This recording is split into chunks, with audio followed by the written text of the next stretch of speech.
Unya man kaigsunan sa Deuteronomio 12:16 miingon na sad ang Ginoo. Ayaw ninyo kan na ang dugo. Ibubo hinuon kini sa yuta sama sa tubig.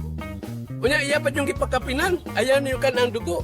Leviticus 11:7 gidili ang pagkaon sa karne sa baboy. Naa ganas Biblia. Unya sa Amos 6:4 alaot kay kamo nga naghigda sa mahalon nga katre og nagkaon sa karne sa nating baka og nating karnero. Alaot din ang mukaon sa karnero ug baka alaot gyapon ka.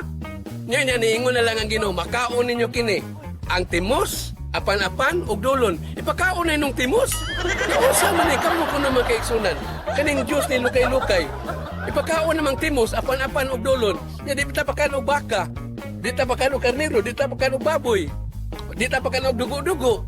Unsa lang itong kanon timos? Nya mukaon ka ng timos lukay-lukay, nga di man kaog timos.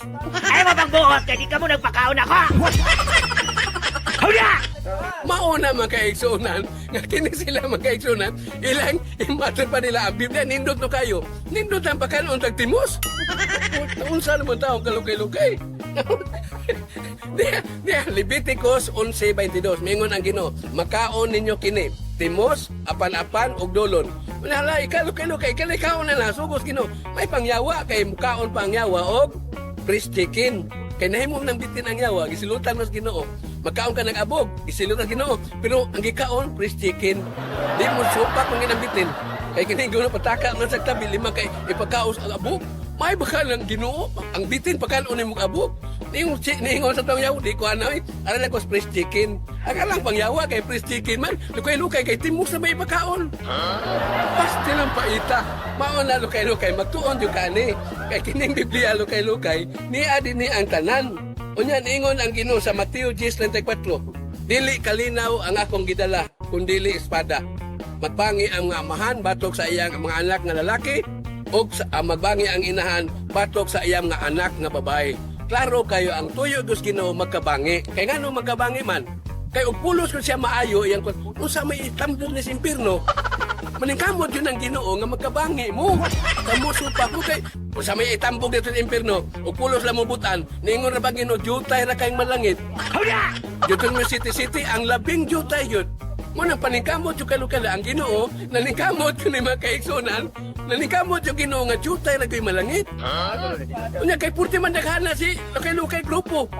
Minilyon man na sila. Ang mga Suryano sa purti daghana grupo ani. Para gyud na impierno. Mga may nasuwat Biblia. Ningon man Ginoo, jutay ra gyud ang akong luwason. Deuteronomy City. Maubitan ni mga kaigsunan, kinilaging Biblia. Kung ato gyud ning sundon pagmaayo mga kaigsunan, daghan kay dinhi mga kaigsunan nga ato gyud masabot. Kay din sa Biblia mga kaigsunan, na ako'y nabasa diri sa Salmos 73, tudling 3 of 5. Ang mga daotan wala magantos sa kasakitan, ug maayo sila glawas. Wala sila magantos o kalisdanan sama sa nahiuguman sa ubang tao. Unsa day mga daotan mga kaigsunan? Wala magantos sa kasakitan ug wala sila maayo sila glawas ug wala magantos o kalisdanan ang mga daotan nga tao. Unya mga kaigsunan, sa Mateo 21:31 giluwas sa Ginoo ang mga daotang babae.